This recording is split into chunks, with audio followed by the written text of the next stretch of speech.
करदम जी प्रेम पूर्वक भगवान का चिंतन करते थे, जंगल में तप कर रहे थे, कभी उदास नहीं होते थे करदम जी, क्योंकि उन्हें पता था कि भगवान मेरे साथ है।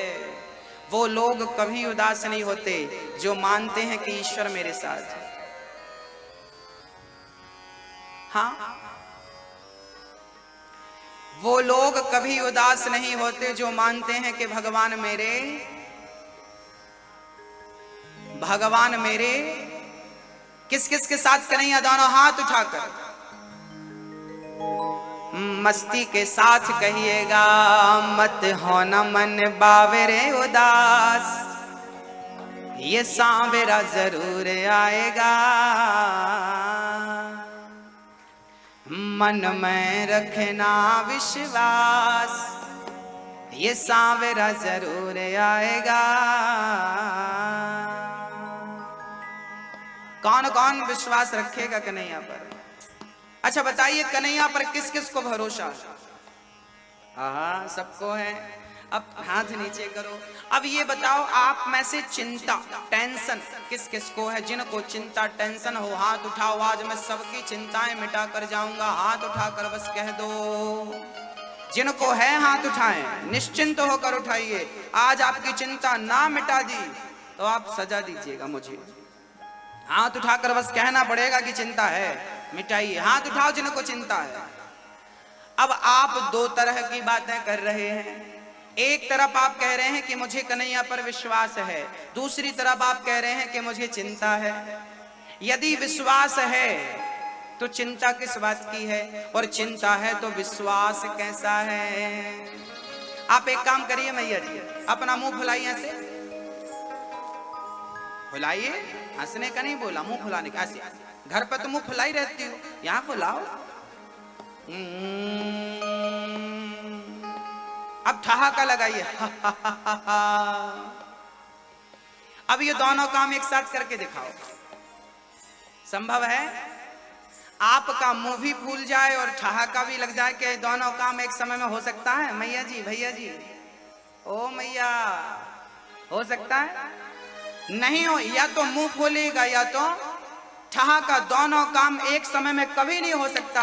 आप कहते हैं कि मुझे विश्वास है और कहते हैं चिंता है। अरे भाई, जब अपने जीवन की डोर कन्हैया को दे दी है तो चिंता किस बात की? जहां ले जाएगा अच्छे से ले जाएगा, चिंता किस बात की है? चिंता त्याग दीजिए और कन्हैया को अपने जीवन की डोर, जैसे अर्जुन ने अपने रथ की डोर किसे पकड़ा दी? चाहे तो रख लो, चाहे डुबा दो, फूलों में रख चाहे कांट चुभा दो, गाड़ी है तेरे हवाले, तू जाने तेरा काम जाने। मेरी गाड़ी है तेरे हवाले, तू जाने तेरा काम जाने, तू जाने तेरा। सौंप दो अब सौंप दिया इस जीवन का सब भार तुम्हारे हाथों में। सब सौंप दो ना, अपने पास क्यों रखा है? इसलिए चिंता है क्योंकि सब अपने पास रखा है। आपके 1 लाख रुपए यदि आपके घर पे है ना तो चिंता होगी, पर 1 लाख रुपए बैंक में जमा कर दो, चिंता नहीं। तो सारा भार कन्हैया के चरणों में रख दो। हाँ, मत हो न मन बावरे उदास, ये सांवरा जरूर आएगा, मन में रखना विश्वास, ये सांवरा जरूर आएगा। कब आएगा कन्हैया? जब आपके अंदर क्या होगा? विश्वास होगा। विश्वास बढ़ाइए, चिंता उसी दिन मिट जाएगी जिस दिन विश्वास बढ़ जाएगा। चिंता इसलिए बढ़ती है क्योंकि आपका विश्वास नहीं बढ़ता। भक्त दोनों हाथ उठा के मस्ती के साथ है मेरी माँ, मुझे नहीं पता, पर इस विश्वास से उसे पुकारता हूं कि वो आएगा जरूर, मुझे निराश नहीं करेगा। और जब जब मैंने बुलाया ना भक्तों, मैं अपनी बात बताता हूं, मेरा कन्हैया मेरे सामने ही था, आज भी हैं। अभी मैं बोल रहा हूं ना तो वो मुझे देख रहे होंगे, आपको देख रहे होंगे। भगवान कहाँ है भक्तों? बताइए बताइए, भगवान कहाँ रहते हैं? बस एक प्रश्न का उत्तर दे दीजिए, छोटा सा प्रश्न है। एक प्रश्न का उत्तर दीजिए, भगवान कहाँ रहते हैं? कहाँ? यहां रहते हैं दिल में। आप कह रहे हैं दिल में। यदि भगवान दिल में रहते हैं तो चलो मैं एक्सरा करा लेता हूं आपका। जो होगा दिल में सब आ जाएगा एक्सरे में। आएंगे? एक्सरा कराऊंगा। हाँ, मेरी माँ, आज बहुत ध्यान से सुनना चाहिए आपको। भगवान दिल में नहीं रहते, भगवान मंदिर में भी नहीं रहते, भगवान तीर्थों में भी नहीं रहते, भगवान कण कण में भी नहीं रहते। तो भगवान कहाँ रहते हैं? बोले भगवान ना दिल में है, ना तीर्थों में है, ना कण कण में है। भगवान तो भक्त के विश्वास में है। विश्वास है तो भगवान है, विश्वास नहीं है तो भगवान कहीं नहीं है। और विश्वास है तो कण कण में मेरा कन्हैया है। मंदिर में भी भगवान उनके लिए हैं जिनको विश्वास है। जिनको विश्वास नहीं है उनके लिए तो पत्थर रखा है ना। मानो तो मैं गंगा मां हूं, ना मानो तो बहता पानी। भक्तों, प्रहलाद जी ने कहा कि इस खंबे पर भगवान है। हिरण्यकश्यप ने प्रहार किया, खंबा चीरकर भगवान निकले कि नहीं? तब हिरण्यकश्यप ने खंबे को तोड़ा था तो नरसिंह भगवान निकल गए। आज बहुत सारे खंबे टूटते हैं, भगवान क्यों नहीं निकलते? क्योंकि भगवान खंबे में नहीं होता, भगवान तो प्रहलाद जैसे भक्तों के विश्वास में होता है। भक्त ने विश्वास से कहा कि इस खंबे में भगवान है, तो कहीं भक्त का वचन मिथ्या ना हो जाए, इसलिए भगवान को प्रकट होकर दर्शन देना पड़ा कि मेरे भक्त का वचन मिथ्या ना हो जाए। भगवान विश्वास में है। जहां भक्त की हां, भगवान वहां। भगवान कहां? जहां भक्त की, जहां भक्त की, बोलो हां, जहां भक्त की हां, भगवान वहां। ईश्वर कहां? जहां भक्त की, अर्थात जहां भक्त कह दे वहीं भगवान। जिस पे हाथ रख दोगी ना वो भगवान।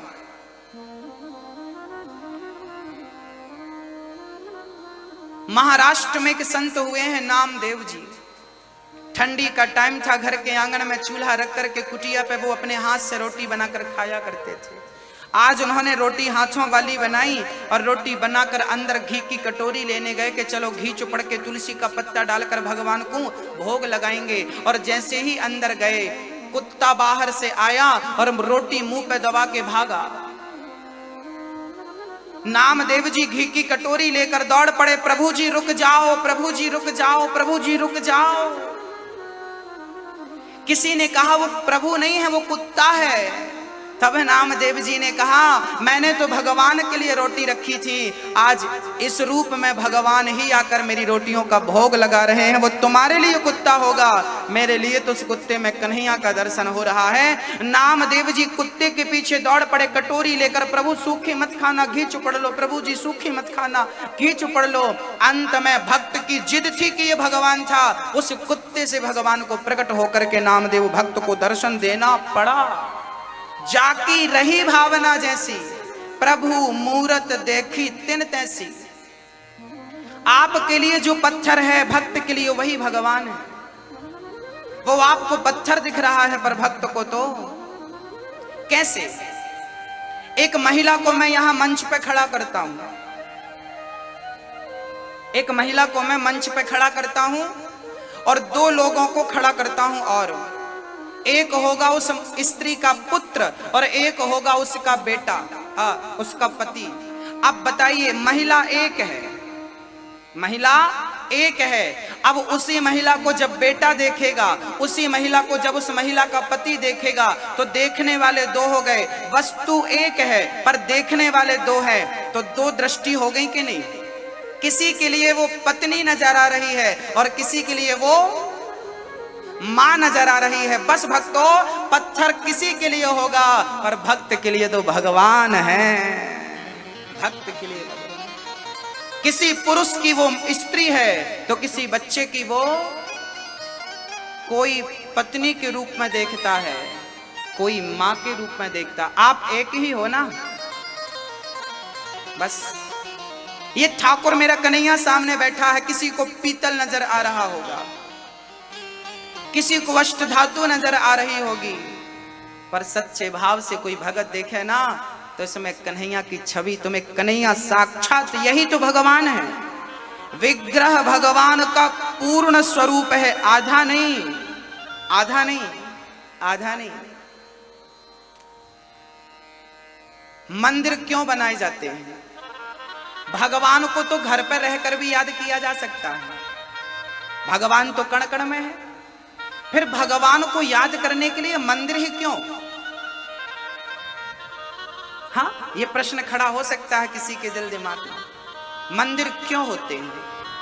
भगवान तो कण कण में है, कहीं से भी याद कर लो, बात बिल्कुल सही है, पर मंदिर क्यों होते हैं? मैं एक उदाहरण देके समझाता हूं। एक राजा था, उस राजा का एक हाथी था, बहुत बलवान हाथी था, बहुत बलवान।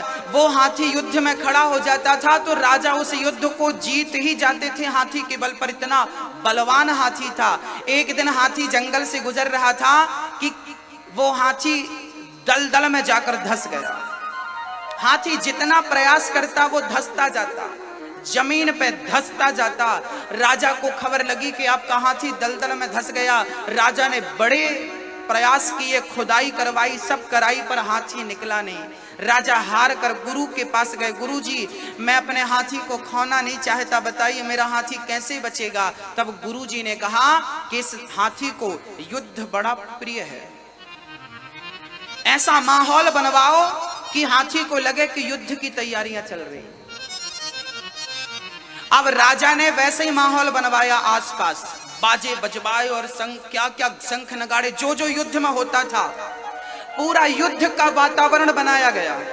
और जब युद्ध का वातावरण बनाया गया, हाथी को गर्मी आने लगी कि युद्ध की तैयारियां चल रही हैं। अब हाथी में और बल आ गया और हाथी अपने आप उस दलदल से निकल करके युद्ध की चिंगार सुन करके बाहर आकर खड़ा हो। राजा चरणों में गिर पड़े, गुरुजी ये कैसे संभव हुआ? तब गुरुजी ने कहा कि हाथी ने सुना कि युद्ध का माहौल है। हाथी के अंदर बाहर आने की शक्ति तो पहले भी थी, पर जब तक माहौल नहीं मिला तब तक हाथी बाहर नहीं आ सका।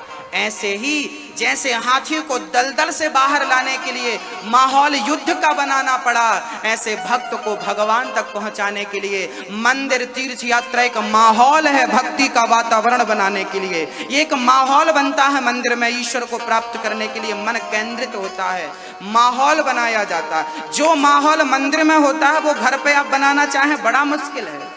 जो माहौल वृंदावन का है, जो माहौल हरिद्वार का है, वो आप अपने घर पे बनाना चाहें तो संभव नहीं है। उस माहौल पे कोई नास्तिक चला जाए ना तो राधे राधे जपने लगता। वो माहौल है, समझ रहे हैं मैं क्या कह रहा हूं आपसे? इसलिए मंदिर जरूरी है।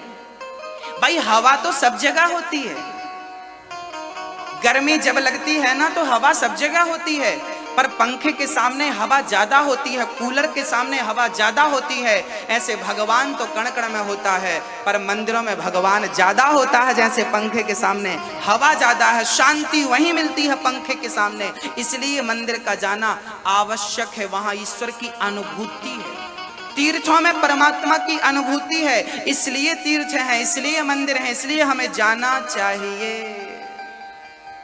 हाँ मेरी माँ, आप अपने घर पे होते तो क्या आपको 1 रुपए दान करने का भाव जागता? नहीं जागता ना। पर आज कथा पे आप बैठे हो, बूढ़ी माँ हमारे वृंदावन में, जब वृद्ध माँओं के लिए मैं आपसे कहता हूँ भक्तों, मैं हर कथा में एक बात कहा करता हूँ, आज आपसे सुनाता हूँ, जरा सुनिएगा। आप मन में विचार करते होंगे कि मेरे मन में वृद्ध माताओं के लिए वृद्धाश्रम बनाने का ख्याल विचार क्यों आया? मैं इसके पीछे का कारण आपको बतलाता हूं। वृद्धाश्रम बनाने की जरूरत नहीं है। यदि हर बहू अपनी सास की सेवा करे और हर बेटा अपने माँ बाप की सेवा करे तो वृद्धाश्रम बनाने की जरूरत नहीं है। पर जो नहीं करते अपने माँ बाप की सेवा, वो माँ बाप कहाँ जाएंगे, बस ये बता दीजिए। किसकी चौखट पे जाकर वो दरवाजा खटखटाएंगे, किसके सामने जाकर वो आंसू बहाएंगे, कौन है उनका रखवाला? भक्तों, एक माँ मेरे पास आती है, बहुत ध्यान से सुनिएगा। एक माँ मेरे पास आई, कुछ वर्षों पुरानी ये घटना है। एक माँ मेरे पास आई और उस माँ ने मुझसे कहा, बेटा मेरी एक आखिरी इच्छा है, क्या आप पूरी करोगे? मैंने कहा, माँ आप बताओ, कोशिश करूंगा कि मैं आपकी इच्छा पूरी कर सकूं। हाँ, उस माँ ने कहा कि मेरी आखिरी इच्छा है कि जब मैं मरूं तो मेरी चिता में आग आप लगाना। उस माँ ने मुझसे कहा कि जब मैं मरूं तो मेरी चिता को आग आप लगाना। मैंने उस माँ से कहा, माँ आपका तो बेटा है, आप मुझसे ये उम्मीद क्यों रखती हैं? आपका बेटा है, वो आपको क्रियाएं जो हैं बेटे की करेगा। उस माँ ने रोते हुए जवाब दिया कि बेटा मेरा बेटा है, बहू है, नाती है, पोता है, सब है, पर मेरा बेटा अभी, मेरा बुढ़ापा है, पांव में घुटनों में दर्द है, हम दोनों पति पत्नी अकेले बनाकर खाते हैं, ना बेटा देखने आता है, ना बहू पूछने आती है कि माँ आपने खा लिया या भूखी हो। मुझे लगता है कि जिस बेटे ने जीते जी पानी नहीं दिया, जिस बेटे ने जीते जी 2 रोटी नहीं दी, उस बेटे से मैं आग लेकर क्या करूंगी? मैं आग नहीं लेना चाहती ऐसे बेटे से। मरने के बाद मैं उस बेटे से अपनी चिता पे आग नहीं लेना चाहती। बस ये बात जब उस माँ ने कहा ना, तो मेरा दिल रोने लगा, हृदय विदीर्ण हो गया कि बेटे के होते हुए, बताइए उस माँ ने जब ये बात मुझसे कही होगी तो उसका दिल पत्थर रख के नहीं कहा होगा। उस माँ ने कितना परेशान हो गई होगी वो माँ अपनी बहू और अपने बेटे से। रोज रोती है वो, रोज घुट घुट के जितनी जिंदगी बची है ना, वो रोज मर मर के जीती है। जिसका बेटा हो, बहू हो, और वो माँ बुढ़ापे में बनाकर अकेली खाती हो, वो रोती है, महाराज कभी कभी मैं भूखी रह जाती हूँ, पाँव में इतना दर्द होता है कि बना नहीं सकती, हाथ जोड़कर रोने लगी, मैं जब मरूं तो मेरी चिता को आप आग लगाने आ जाना, बस मेरी आखिरी इच्छा है। अब मेरे मन में विचार आया कि आग लगाना बड़ी बात नहीं है, आग तो कोई भी लगा देगा। मुझे लगा कि पहले मुझे इस माँ का बेटा बनकर इस माँ की सेवा करनी चाहिए, पुत्र बन करके। जब मैं इस माँ की सेवा करूंगा तब मुझे जरूरत पड़ी तो इस माँ की चिता पे आग लगाने का अधिकार मुझे ईश्वर तब देगा जब मैं पुत्र धर्म निभाऊंगा। पहले पुत्र धर्म निभाना बड़ी बात है, चिता पे आग लगा देना बड़ी बात। आग तो कोई भी लगा देगा, पर किसी का सहारा बन जाना, किसी की आंखों के आंसू पोंछ देना और किसी रोते को हंसा देना बहुत बड़ा पुण्य है मेरी माँ। कल हमारे हैदराबाद से हमारे भैया मुकेश सूचक जी का फोन आया। कल उन्होंने कहा कि गुरुजी, कल या आज मुझे स्मरण नहीं है, वो सुन रहे होंगे। उन्होंने मुझसे कहा कि गुरुजी, एक माँ वृद्धाश्रम में आना चाहती है। वो माँ इतनी परेशान है कि वो माँ कहती है कि मेरा बेटा मुझे थप्पड़ मारता, मेरी बहू हाथ पकड़कर घर से निकाल देती है। उस माँ ने फोन लगाकर कहा कि यदि मुझे नहीं निकाला गया तो मैं मर जाऊंगी। सोचिए, अपने बच्चों से कोई इस प्रकार परेशान हो सकता है? बच्चों का इस प्रकार अत्याचार माँ बाप पर। भक्तों, मैं आपसे प्रार्थना करूंगा, यहाँ जितने बच्चे बैठे हैं, आप अपनी माँ को कभी सताना मत। ईश्वर कभी माफ नहीं करेगा। जिसने तुम्हें गर्भ में रखा उस माँ के सगे नहीं हो पाए, किसके सगे बनोगे तुम? उसका कर्जा चुका नहीं पाए, किसका ऋण चुकाओगे तुम? माँ में भगवान नजर नहीं आया तो पत्थर में तुम्हें भगवान कभी नजर नहीं आएगा। जो मां के अंदर ईश्वर का दर्शन नहीं कर सकता उसे पत्थर में भगवान नजर आएगा। भक्तों,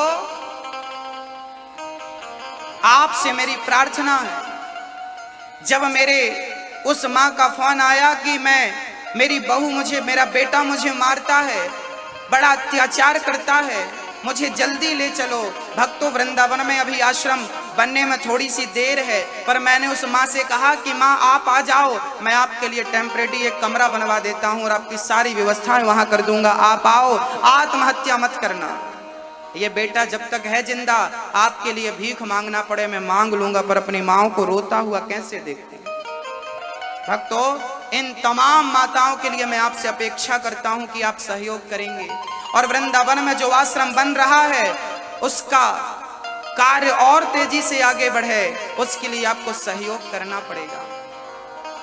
बस जल्दी से जल्दी वहां पर मेरी बहुत सारी माएं रह करके और अपना सुखमय जीवन व्यतीत करने लगेंगे बिहारी जी की शरण में।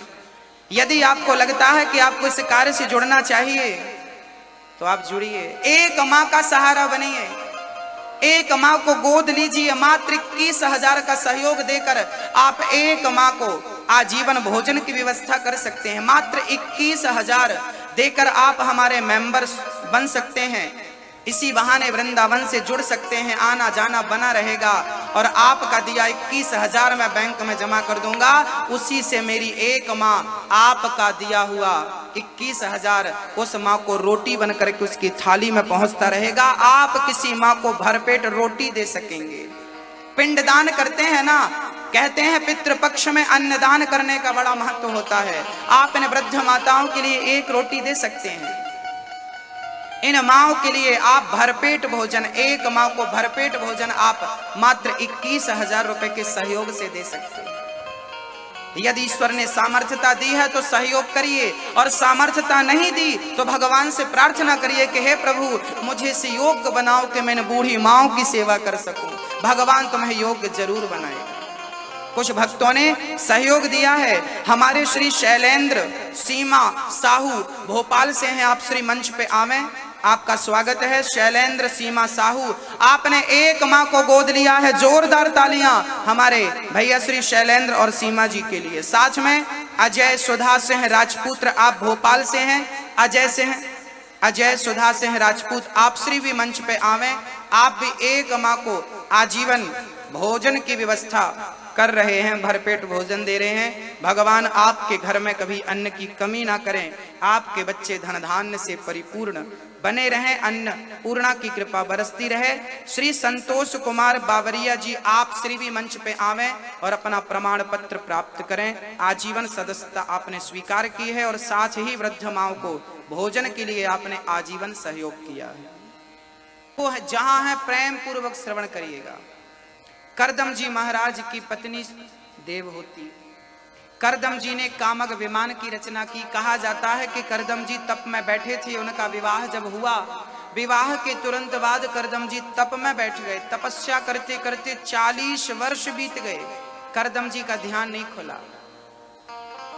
तब करदम जी की पत्नी सेवा करती रही। 40 वर्ष बाद जब तपस्या खुली तो देखा कि बूढ़ी सी स्त्री सामने बैठी है। देवहूति बूढ़ी हो गई। सोचिए कि पत्नी, नया विवाह हुआ और पति तपस्या में चला गया। 40 वर्षों तक पति की सेवा करती रही। हमारे भारत में मॉडल लोग नहीं हुआ करते थे, हमारे भारत में तपस्वी नारियां हुआ करती थी, पतिव्रता नारियां हुआ करती थी। हाँ, मॉडलों का जमाना नहीं था। तपस्वियों का, तपस्वी स्त्रियों का, तपस्वी पुरुषों का जमाना था। करदम जी ने कहा, देवी मैं आपकी सेवा त्याग तपस्या से प्रसन्न हूं, बोलिए क्या वर चाहती हो। देवहूति ने कहा कि आप जैसे पति को पाकर एक स्त्री क्या चाह सकती है, मुझे एक पुत्र की कामना है। करदम जी ने उस विमान बनाया, कामक विमान, सरोवर में स्नान कराया। देवहूति ने स्नान किया, शरीर निर्मल हो गया। 16 वर्ष की कन्या बनकर निकली। करदम जी ने भी तप के प्रभाव से अपने आप को 16 वर्ष का कर लिया और दोनों विमान पर गए। वर्षों तक संसार का भोग भोगा। 9 बेटियां प्रकट हुई करदम जी की, अनसुईया, अरुंधति, श्रद्धा, गति, क्रिया, कला, ये सारी करदम जी की बेटियां। 9 बेटियों का विवाह संपन्न किया ब्रह्मा के 9 पुत्रों से। कला का पुत्र विवाह मरीचि से, अनुसुईया का विवाह अत्रि से, श्रद्धा का विवाह अंगिरा जी से, हविर्भू का विवाह पुलस्त जी से, गति का विवाह पुलह ऋषि से, क्रिया का विवाह क्रतु जी से, ख्याति का विवाह भृगु जी से, हाँ, वशिष्ठ जी का अरुंधति से, और अथर्वा जी का विवाह शांति नाम की कन्या से किया। ये ब्रह्मा जी के 9 पुत्रों से करदम जी की 9 बेटियों का विवाह संपन्न हुआ। करदम जी बोले, देवी मेरा गृहस्थ जीवन पूरा हुआ, गृहस्थ जीवन की जिम्मेदारियां परिपूर्ण हुई, अब मैं घर छोड़ के जा रहा हूं भगवान को प्राप्त करने के लिए। भक्तों, मैया जी, ओ मैया, ओ पंचायती मैया, पंचायत ना करना, प्रेम से कथा सुनना, बहुत सावधानी से कथा सुनना। और आप लोग घर जाने की जल्दी मत करो, आज तीसरा दिन है, 4 दिन और हैं, इसके बाद घर पे ही रहना है। घर कहीं भागा नहीं जा रहा है कि होशंगाबाद छोड़ के भोपाल चला जाएगा घर। भक्तों, यहां एक छोटा सा प्रश्न मैं आपसे करना चाहूंगा। भैया जी, जितने मेरे दादाजी बैठे हैं आपसे और जितनी मेरी मां बैठी हैं आपसे, करदम जी घर छोड़कर जाने की बात कर रहे हैं। एक बात बताओ, आपकी बेटी का आपने विवाह कर दिया, आपके बेटे का आपने विवाह कर दिया, बेटी अपने घर पे खुश है, बेटा अपनी पत्नी अपने बच्चों से खुश है, कमा खा रहे हैं। अब मैं आपसे एक प्रश्न करता हूं कि आपका बुढ़ापे में घर पे क्या काम है? जितने बूढ़े लोग होशंगाबाद में हैं, जिनकी बेटियों का विवाह हो गया है, जिनके बेटों का विवाह हो गया है, अब ये बताइए कि आपका क्या काम है घर पे? बस एक प्रश्न का उत्तर दीजिए, क्या काम बचा है? अब सारी जिम्मेदारियां पूरी हो गई, बिटिया का विवाह हो गया, बेटे का विवाह हो गया, अब क्यों घर पे खटिया तोड़ रहे हो? क्यों अपना बुढ़ापा बिगाड़ रहे हो घर पे पड़े पड़े? कब जागोगे? याद रखना भक्तों, जब बेटी का विवाह हो जाए, जब बेटे का विवाह हो जाए, जब बेटा कमा खाने लगे, आप सारी जिम्मेदारियां बेटे को देकर अब आप अपना मन संसार से हटाकर बुढ़ापे में जो उम्र बची है, मैं आपको 50 साल की बात करता हूं। 50 चलो 10 साल अपनी तरफ से दिया, 60 साल। यहां जितने 60 वर्ष के दादा दादी बैठे हैं, बूढ़े बुजुर्ग बैठे हैं, मैं आपसे प्रश्न करता हूं कि बताइए, आप 60 साल के हो गए, अब आपका घर पे क्या काम है? कब मन लगाओगे भगवान से? कब मोहब्बत करोगे कन्हैया से? जो समय बचा है वो बेटी और बेटों में मत खपाओ, मत लगाओ। जो समय लगाना था बेटी को दे दिया, बेटे को दे दिया। अब बुढ़ापे का जो समय बचा है, अब एक एक समय, एक एक सेकंड कन्हैया के नाम कर दीजिए अपने बुढ़ापे का। हर समय किसके नाम? बोलो, अपनी बची उम्र किसके नाम करो? आज ही अपनी उम्र की रजिस्ट्री कन्हैया के नाम कर दो। कन्हैया, मेरी हर श्वास तेरे लिए। कर दिया अपना कर्तव्य पूरा। क्या करोगे अब? बुढ़ापे में भी नाती नाती नाती ले जाओगी, नाती को बांध कर? बुढ़ापे में ये माया नहीं छूटती, याद रखना, ये माया ही आपके मोक्ष में बाधा है। ये माया ही आपको ईश्वर से मिलने नहीं देती, और इसी चक्कर में आपके कई जन्म हो गए। पुनरपि जननम पुनरपि मरणम पुनरपि जननी जठरे शयनम भज गोविंदम गोविंदम भज मूढ़ मते। अब तो भजन करो। कब करोगे? कब जागोगे? ये मौका मिला है भगवान को पाने का। याद रखना मेरी माँ, जरूरी नहीं है कि अगले जन्म में आपको मनुष्य बनाकर भगवान भेजे। 84 लाख योनियों के बाद मानव का चोला मिलता है एक बार। इसे पाकर के गलती ना करना। बच्चों के बीच में रहना, परिवार के बीच में रहना। मैं ये नहीं कहता कि हरिद्वार छोड़, घर द्वार छोड़ के चले जाओ, घर पे रहना, पर कमल जैसे कीचड़ में रहकर भी कीचड़ से कोई संबंध नहीं रखता, ऐसे संसार में रहकर संसार से कोई संबंध ना रखिए। यही संसार में रहने की सार्थकता और सफलता है। हाँ, बुढ़ापा मत बिगाड़िए नाती पोतों के चक्कर में। गुरुजी हमारी बहू खराब है, सुनती नहीं।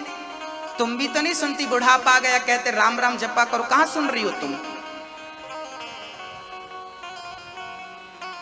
बुढ़ापा आ गया हम कह रहे हैं भजन करो भगवान का, आप भी कहां सुन रहे हैं?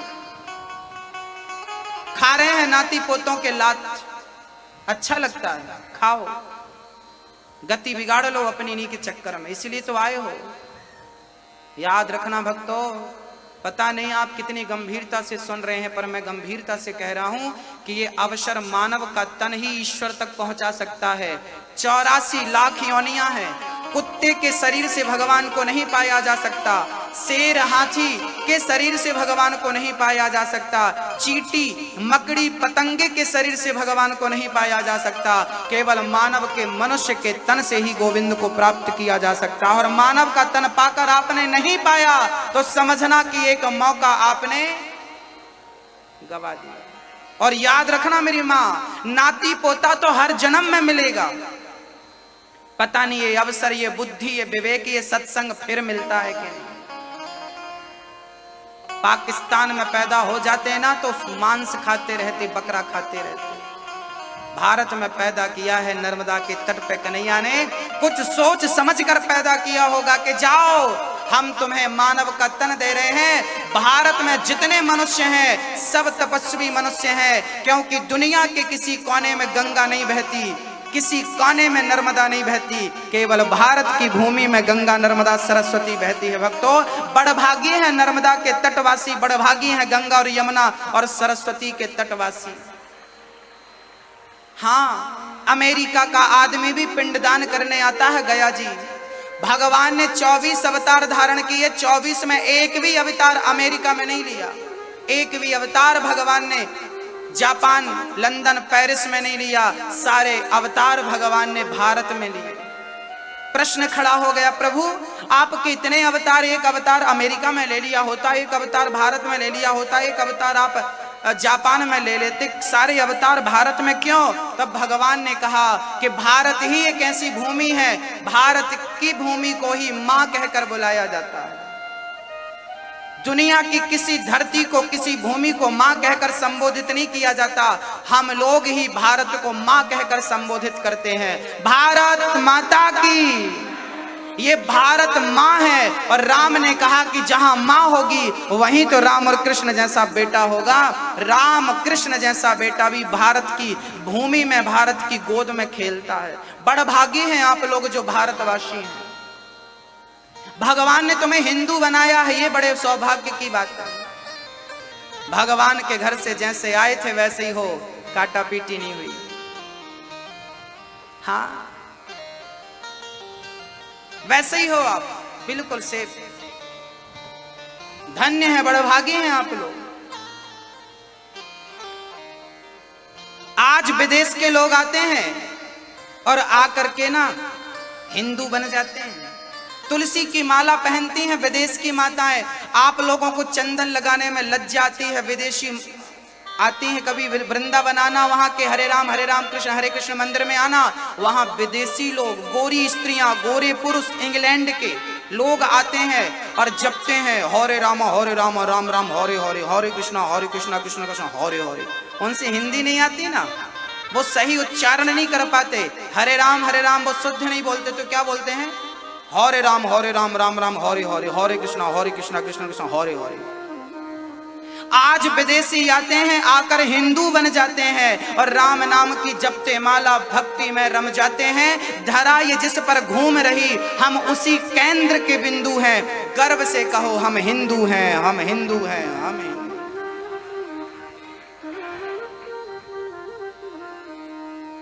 धन्य हैं आप लोग जो नर्मदा के किनारे आपका जन्म हुआ है।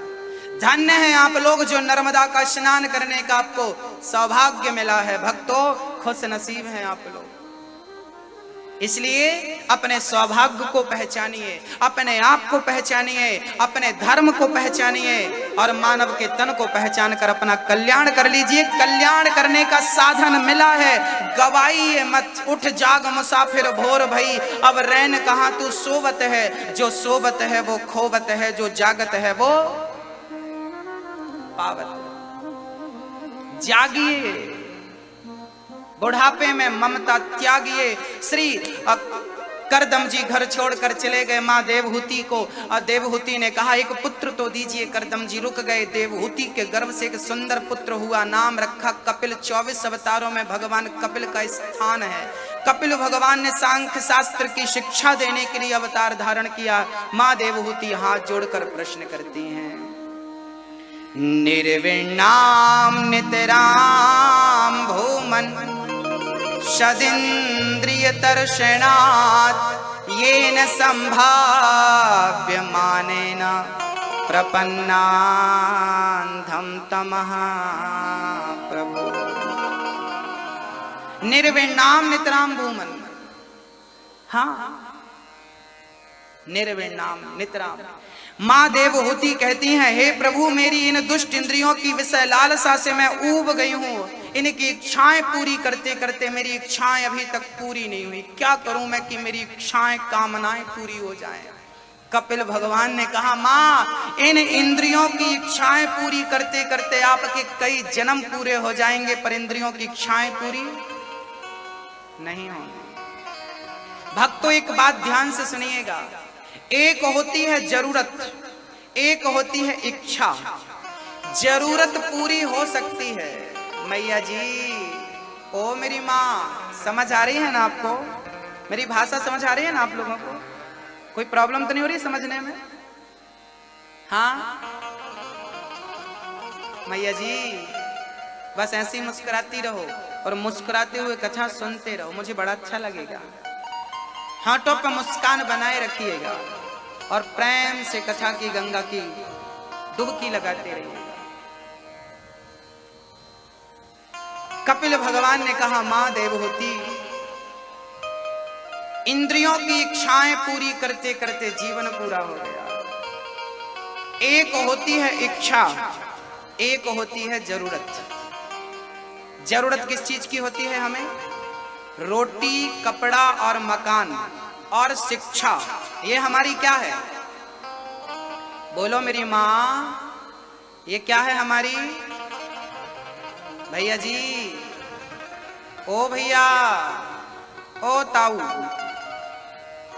सुनो,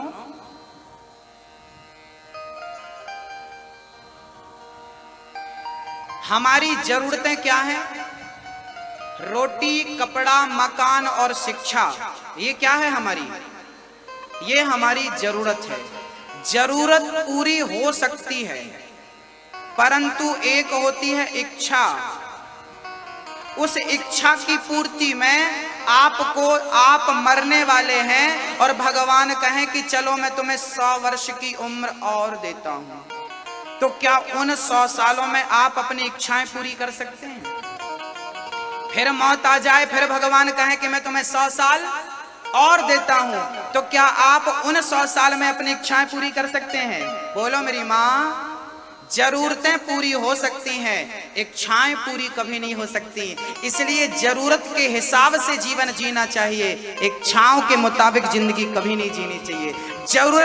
जरूरत तो फकीर की पूरी हो जाती है और इच्छाएं तो राजाओं की भी अधूरी, महाराजाओं की अधूरियां रह जाती हैं। इसलिए इच्छाओं के गुलाम मत बनिए, जरूरतें पूरी कर लीजिए। रोटी, कपड़ा, मकान और शिक्षा हमारी, ये पूरी करिए। मेरी गाड़ी, मेरा बंगला, मेरा ये वो, आपको मैं पूरे होशंगाबाद का राजा बना दूं, पूरी होशंगाबाद की प्रॉपर्टी आपके नाम कर दूं, तो क्या गारंटी देंगे कि आपकी इच्छाएं पूरी हो जाएंगी? आपसे प्रश्न करता हूं मैं, क्या आप मुझे गारंटी दे सकते हैं? मैं पूरे होशंगाबाद की प्रॉपर्टी आपके नाम कर दूं, क्या गारंटी है कि आपकी इच्छाएं पूरी हो जाएंगी? पूरा मध्य प्रदेश आपके नाम कर दूं, क्या आपकी इच्छाएं पूरी हो जाएंगी? इसकी गारंटी आप हमें दे सकते हैं? पूरा भारत आपके नाम कर दूं, क्या इच्छाएं पूरी हो जाएंगी? गारंटी दे सकते हैं? पूरी दुनिया आपके मुट्ठी पे हो, जिनकी मुट्ठी पे दुनिया थी उनकी इच्छाएं पूरी नहीं हो सकी भक्तों। इसलिए इच्छाओं के गुलाम मत बनिएगा। कई जन्म बिगड़ गए आपकी इच्छाएं पूरी करने में, इसलिए एक ही इच्छा रखिए, बस भगवान को प्राप्त करने की इच्छा रह जाए, दूसरी कोई इच्छा ना हो, तब उद्धार संभव है, तब मोक्ष संभव है। नहीं तो करते रहिए इच्छाओं की पूर्ति, मर जाएंगे आप। आपके बाप दादे मर गए इच्छाएं पूरी करते करते, उनकी नहीं भई। आपकी हजारों पीढ़ियां गुजर गई, उनकी इच्छाएं पूरी नहीं भई, आपकी क्या हो। मेरी मां एक किसान था, उस किसान का घर घास की झोपड़ी थी, खेत के कोने पर उसने झोपड़ी बनाई और खुरपी से घास छीलता था। घास छीलने का लोहे का एक खुरपी होती है, खुरपी से घास छील। मैया कर लो तुम फोन से बात, हाँ हाँ कर लो बात। कथा में बैठ के किसकी याद आ गई? लो बुढ़ापा आ गया, अभी तक मन कथा में नहीं लगा, फोन पे ही लगी है बूढ़ी मैया। हाँ मेरी माँ, अवसर मत गवाओ। थोड़ी देर के लिए तो ये जंजाल छोड़ दो।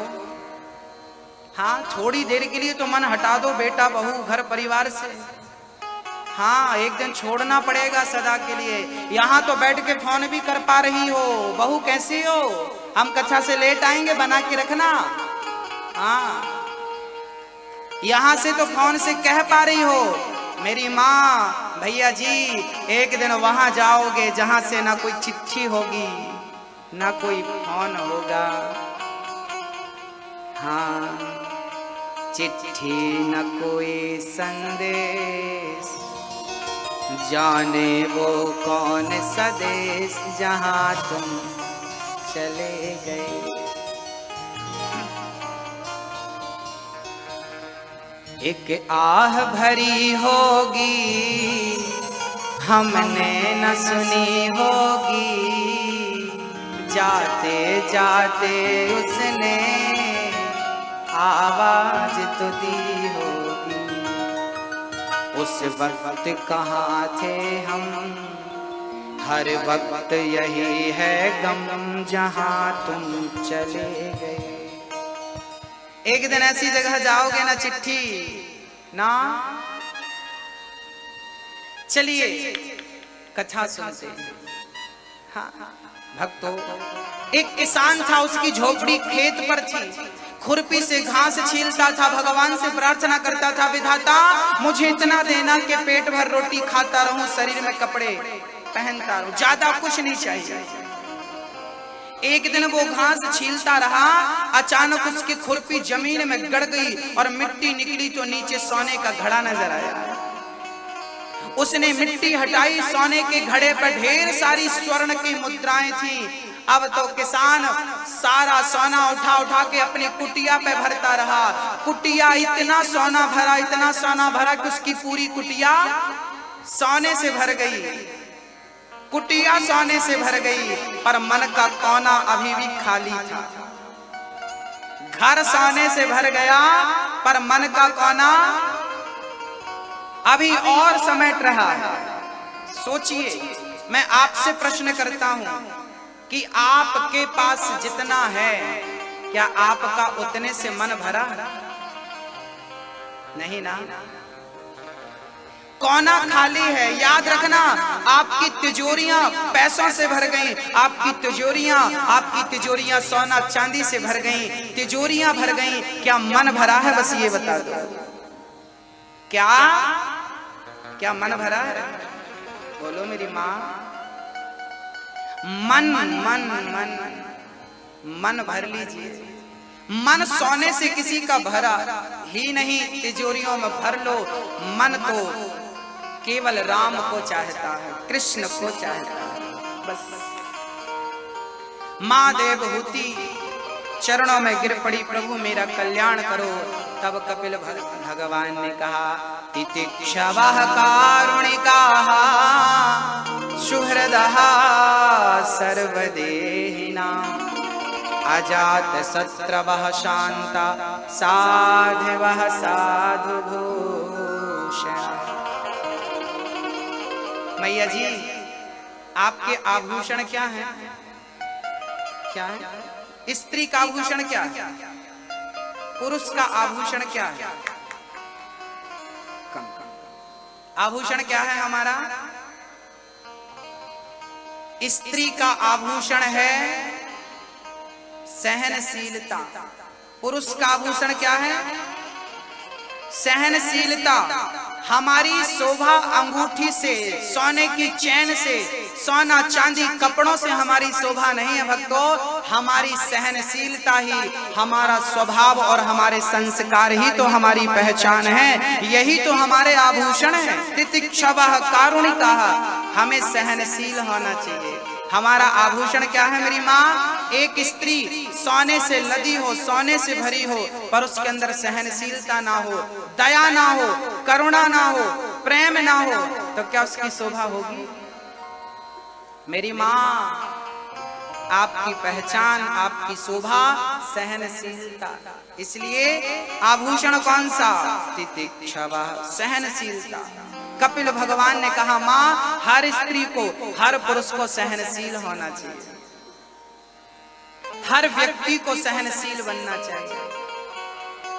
कपिल भगवान के उपदेश से माँ को, माँ सिद्धा नाम की नदी बनकर बह गई। कपिल देव जी ने कहा माँ बालक जब माँ के गर्भ में आता है ना तो 1 माह में बच्चे का सिर बनता है, 2 माह में उसके हाथ पांव निकलते हैं, तीसरे माह में उस बच्चे का निर्माण होता है, स्त्री पुरुष के चिन्ह निकलते हैं, तीसरे माह की आखिरी में उसमें मूवमेंट होता है, वो हिलने डुलने लगता है, और चौथे माह से बच्चे को भूख लगने लगती है, 5वें माह में वो दाहिनी कोख से बाईं कोख में लात मारने लगता है, हिलने डुलने लगता है। माँ बच्चा माँ के गर्भ में आता है तो बड़ा कष्ट होता है, उसका नन्हा सा मांस, कोमल मांस गर्भ के जीव खाते हैं, छोटे छोटे विषाणु खाते हैं, बच्चा बड़ा चिल्लाता है, भगवान से प्रार्थना करता है हे प्रभु मुझे माँ के गर्भ से बाहर निकालो।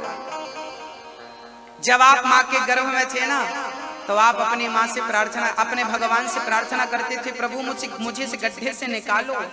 अच्छा माँ के गर्भ में क्या है? मखमल के गद्दे बिछे हैं क्या? सोना है, चांदी, एसी लगी है, उल्टा लटका रहता है आदमी माँ के गर्भ में, मलमूत्र का गड्ढा होता है। डॉक्टर कहता है बच्चे के मुंह पे गंदा पानी चला गया। गंदा पानी क्या होता है? मल और मूत्र होता है। वो मलमूत्र पी पी के तुम यहाँ बैठे हो। उस गर्भ में यही स्थिति रहती है। अब फिर से मलमूत्र पीना है आपको? हाँ या ना? बोलो, पीना है आपको मलमूत्र? माँ के गर्भ में जाओगे पीना पड़ेगा। डॉक्टर कहता पेट में पानी चला गया, बच्चे के मलमूत्र पी गया। हाँ भक्तों, हम भगवान से कहते हैं प्रभु इस नरक से निकालो हमें। भगवान कहते हैं क्या बताऊं, मैंने कई बार तुझे निकाला, तू फिर ऐसे कर्म करता है, किसी गड्ढे में फिर आ जाता है, मैं क्या करूं? माँ का गर्भ क्या है? आपके कर्मों का फल है। व्यक्ति जब कुछ गलतियां करता है तब भगवान उसे, पुण्य बहुत होते हैं पर थोड़ी गलतियां होती हैं जिसके कारण भगवान मनुष्य बनाकर भेजते हैं और कहते हैं जाओ उन गलतियों को सुधार लेना, तुम्हारा मोक्ष हो जाएगा। और जिसका मोक्ष हो जाता है वो मृत्यु लोक में नहीं, वैकुंठ लोक में रहकर भगवान का नित्य दर्शन करता है और आवागमन के चक्कर से सदा सदा के लिए मुक्त हो जाता है। और हिंदुस्तान की जनसंख्या 130 करोड़ है। इन 130 करोड़ में शायद है कि 10-20 लोगों का मोक्ष हो जाए। हाँ 10-20 में शायद आपका भी नाम हो, मुझे विश्वास है, क्योंकि भगवान ने बाहर निकाला। भगवान से आपने कहा था, भगवान ने कहा था झूठ बोलेगा नहीं बोलूंगा, कपट करेगा नहीं करेगा, निंदा करेगा नहीं करूंगा, किसी का दिल दुखाएगा नहीं।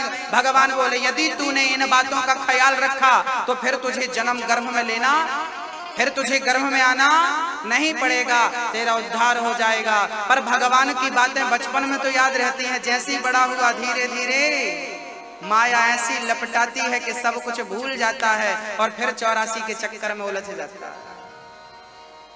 ये पत्नी मेरी, बेटा मेरा, इनको मेरा कहने लगता है, भूल जाता है कि गोविंद मेरो है, गोपाल मेरो है। ये बात भूल करके दुनिया को अपना मानने लगा। यही तो माया है।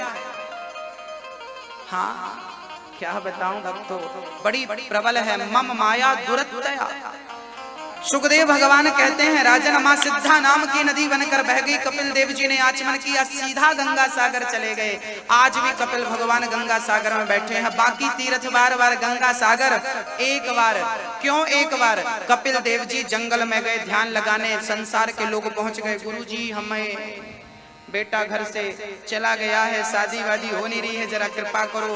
कपिल देव जी बोले, ये भजन करने नहीं देंगे, अपने घर गृहस्थी की बातें करते हैं। तब कपिल देव जी इस जंगल से उस जंगल में, लोग फिर भी पीछा नहीं छोड़े। तब कपिल देव जी जंगल के समुद्र के बीच में एक टापू था, वहां चले गए। पर भगत बड़े चतुर, चेला लोग फिर नाव में चढ़ चढ़ के पहुंच गए। अब गुरु जी को लगा राम राम, ये तो भजन नहीं करने देंगे। तब गुरु जी ने कहा, सुनो, तुम रोज रोज मत आया करो। कपिल देव जी कहते हैं, रोज मत आया करो। चेलों ने कहा, गुरु जी आपका दर्शन किए बिना जी नहीं मानता। तो गुरु जी बोले, एक काम करो, साल में एक बार आया करो, रोज रोज नहीं। हम तुम्हें साल में एक बार मिलेंगे। कौन सा दिन? गुरु जी ने कहा, मकर संक्रांति के दिन हम मिला करेंगे। अब चेलों ने कहा, गुरु जी यहाँ तो बड़ा समुद्र है, अब आपके पास आने में ही एक दिन लग जाएगा नाव में। तब भगवान कपिल ने समुद्र से कहा, समुद्र जी आप साल भर यहाँ पर रहा करिए, पर एक दिन मेरे भक्तों को आने के लिए रास्ता खाली कर दिया करिए, मेरे भक्त लोग आसानी से आ सकें। दुनिया का सबसे बड़ा मेला आज भी गंगा सागर में लगता है, जहाँ 365 दिन में 364 दिन वहाँ पानी होता है, 20 फीट पानी होता है। साल में एक दिन के लिए समुद्र जगह खाली करता है। यकीन ना हो तो गंगा सागर जाकर देख लेना, ये सबसे बड़ा चमत्कार है। एक दिन के लिए समुद्र जगह खाली करता है। किसके लिए? कपिल भगवान जी ने कहा ना, एक दिन खाली करना भक्तों के लिए। इसलिए कहा है कि सारे तीर्थ बार बार और गंगा सागर एक बार। वहां एक बार चले जाओगे तो दोबारा जाने का मन ही नहीं करेगा आपको। हाँ, वहां आदमी चलता नहीं है, पिसता है, इतनी भीड़ होती है, दोबारा जाने का जी नहीं करेगा। इसलिए बाकी तीर्थ एक बार, गंगा सागर एक बार, बाकी तीर्थ। गंगा सागर बड़ा पवित्र तीर्थ है भक्तों, साल में एक दिन का ही मेला होता। कपिल देव जी बैठ गए, बोलिए कपिल देव भगवान की। मनु जी महाराज की तीसरी पुत्री का नाम था प्रसूति। प्रसूति का विवाह दक्ष प्रजापति से हुआ। दक्ष की छोटी पुत्री का विवाह शंकर जी से हुआ। एक बार दक्ष प्रजापति को ब्रह्मा जी ने प्रजापतियों का मुखिया बना दिया, तो उन्हें बड़ा अहंकार आ गया, मैं सबसे श्रेष्ठ हूं। अपने बड़े का अहंकार, जिसे बड़ा बना दिया जाए ना, उसे अहंकार कहते हैं। ऊंट में बैठेगा तो हिलेगा जरूर। अहंकारी हो गए दक्ष। एक दिन भगवान शंकर का अपमान कर दिया। सभा में आए, शंकर जी उठकर खड़े होकर उन्हें नमस्कार नहीं किए तो गालियां देने लगे। अरे मूर्खो, सभासदों, इसे क्यों बुला लिया? ना उठने का ज्ञान, ना बैठने का ज्ञान, ना खाने का ज्ञान, ना पीने के ज्ञान। भरी सभा में भगवान शिव का दक्ष ने अपमान किया, पर धन्य है भगवान शंकर की दक्ष की गालियां सुनते रहे और चुप रहे। शंकर जी को पता था कि हमें सुन लेना ही ठीक है। अच्छा भक्त, एक बात बताओ, दक्ष ने भगवान को गालियां दी, तो क्या बदले में शंकर जी को भी गालियां देनी चाहिए थी? यदि आपको कुत्ते ने काटा तो आप क्या करेंगे? कुत्ते को काटेंगे? बताइए, नहीं काटेंगे ना, इंजेक्शन लगवा कर अपना इलाज करेंगे। जैसे दुष्ट व्यक्ति अपना स्वभाव नहीं छोड़ता गाली देने का, तो सज्जन को भी क्षमा करने का स्वभाव कभी नहीं छोड़ना चाहिए। कुत्ते ने तुम्हें काटा है, क्षमा कर दो कुत्ते को, उसे काटोगे? अच्छा एक बात बताइए, माना कि आपको किसी ने गधा कहा, तुम गधे हो, आपको बुरा लगता है कि नहीं? आपको कोई कह दे तुम गधे हो, गधे, मैया जी, बुरा लगता है कि नहीं? आपको कोई गधी कह दे, गधी, बुरा लगता है कि नहीं? आपको बुरा लगता है कि नहीं? हाँ या ना? अच्छा एक बात बताओ, क्या आप गधे हो? हाँ या ना? नहीं ना, आप गधे नहीं हो ना। जब गधे हो नहीं तो किसी ने गधा कहा तो बुरा क्यों लगा? आप किसी के कहने से गधे होते नहीं है, पर जब आप स्वीकार कर ले, मुझे गधा कहा, मुझे, अब आप गधे हो गए। अब आप गधे हो गए क्योंकि आपने स्वीकार कर लिया। क्यों स्वीकार किया? आपके फेसबुक में दो ऑप्शन, जब आपको किसी ने फ्रेंड रिक्वेस्ट भेजी ना तो फेसबुक में दो ऑप्शन होते हैं, या तो एक्सेप्ट कर लीजिए या तो कैंसिल कर दीजिए। होता है कि नहीं? आपको किसी ने गालियां दी तो आप उसकी गालियां एक्सेप्ट क्यों करते हैं? कैंसिल कर दीजिए ना। भैया तूने मुझे गधा कहा, तेरा गधा तुझे मुबारक हो, मैं गधा तेरा स्वीकार नहीं करता। तेरी गाली तुझे मुबारक हो, तेरी गाली मैं स्वीकार नहीं कर। चलिए एक बात बताइए, आप अपने घर पे चाबी ताला लगाते हो लॉकर में, तिजोरी में, घर पे, तो क्या आप अपने घर की चाबियां पड़ोसी को दे देते हैं? भैया ये मेरे घर की चाबी है, फलानी जगह पे पैसा रखा है, चाबी आप ले देते हैं? आप अपने घर की चाबियां किसी को नहीं देते, तो आपने अपनी चाबियां पड़ोसियों को क्यों दे रखी हैं? आपकी चाबियां पड़ोसी के पास है, पड़ोसी ने आपको गाली दी, आपका मुंह बिगड़ गया, गुस्सा, रात भर नींद नहीं आई, करवट बदलता रहा, आज फलाने ने गाली दे दी, आज फलाने ने गाली दे दी। मतलब पड़ोसी चाहेगा तो आपकी नींद खराब करे, पड़ोसी चाहेगा तो आपको गुस्सा करे, आपको गाली देगा तो आपका मूड बिगड़ जाएगा, गुस्सा आ जाएगा। भाई पड़ोसी गाली दे रहा है, आप गुस्सा क्यों कर रहे हैं? आपने अपनी चाबी पड़ोसियों को दे रखी है। अपनी चाबी अपने पास रखिए। कोई आपको गाली दे, अपमान करे, कुछ भी कहे, कहने दीजिए। उसके चक्कर में आप अपना स्वभाव, अपनी शांति मत खोइए। आप स्थिर रहिए समुद्र की तरह। हाँ, समुद्र में हजारों नदियां रोज मिलती हैं, क्या समुद्र में बाढ़ आती है? गंभीर रहता है। आपको कोई गालियां दे, सुन लिया करिए, कोई प्रत्युत्तर मत दिया करिए, चुप रहा करिए, सहनशीलता बढ़ाइए, नहीं तो ये मानव जीवन आपका व्यर्थ चला जाएगा। किसी के चक्कर में अपनी शांति क्यों खोते हैं भाई? खोना चाहिए क्या? हाँ या ना? तो आज से भगवान श्री कृष्ण ने शिशुपाल की कितनी गालियां सुनी थी? आज से आपको कम से कम 20 गालियां सुननी है पड़ोसियों की, कम से कम 20। क्या फर्क पड़ता है बताइए? क्या आप गालियां सुनकर छोटे हो जाते हैं? बताइए, क्या बबूल अपना स्वभाव काटे देना छोड़ देगा? जैसे बबूल कभी अपना स्वभाव नहीं छोड़ता, जैसे गुलाब कभी महकना नहीं छोड़ता, ऐसे ही दुष्ट अपनी दुष्टता नहीं छोड़ता, तो सज्जन को भी अपनी सज्जनता कभी नहीं छोड़नी चाहिए। आपका काम गाली देना है, मेरा काम क्षमा करना। करिए ना। जब वो दुष्ट अपनी दुष्टता पर अटल है तो आपको भी अपनी शांति पर, अपने संस्कारों पर अटल रहना चाहिए। हाँ या ना? पड़ोसी ने गाली दी, आपका मूड बिगड़ गया। क्यों बिगड़ गया भाई? आपकी चाबी उसके पास, वो जब चाहे घुमाए और आपका मूड बिगाड़े। अपनी चाबी अपने पास रखिए। सास ने अपनी चाबी बहू को दे रखी है, बहू ने कुछ कहा, सास को नींद नहीं आ रही, करवट बदल। सास ने बहू को चाबी दे रखी है और बहू ने सास को चाबी। सास जब चाहती घुमा देती है तो बहू को नींद नहीं आती। क्यों अपनी चाबी आपने दूसरों को दे रखी है? कहने दो ना जमाने को, हाथी चला बाजार, कुत्ते लगे हजार। क्या बिगड़ रहा है? क्या बिगड़ रहा है आपका? कहने दो, जमाना क्या कहता है? तुम्हें गालियां देता, देने दो ना गालियां। कोई, अच्छा एक बात बताओ, अभी यहाँ खड़ा होकर कोई मुझे गालियां देने लगे तो क्या मुझे उसको गालियां देना चाहिए? यदि मैंने भी गालियां दे दी तो उसमें और मुझ में कोई अंतर रह जाएगा? हाँ या ना? बोलो मेरी माँ। वो दुष्ट है तो क्या उसके जैसा मैं बन जाऊं? ना, ना, ना। सदा मुस्कुराइए, बोलिए घी मैया, बोलो घी, देसी घी बोलो, डालडा मत बोलो, देसी घी, घी। स्माइल, प्रसन्न रहिए, बोलो घी। मैया भी नहीं घी घी घी घी घी घी। सास गालियां देना तो उसकी तरफ देख के मन में घी घी बोलते रहा घी घी घी घी। बहू गाली दे तो सास को क्या बोलना चाहिए? घी घी घी घी। सास को लगेगा मेरी गाली का इस पर कोई असर ही नहीं है, बेचारी चुप हो जाएगी, जब तक अकेली भौंकेगी चुप हो जाएगी।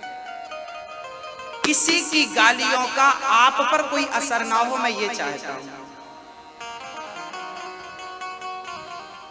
सदा मुस्कुराइए, सदा प्रसन्न रहिए।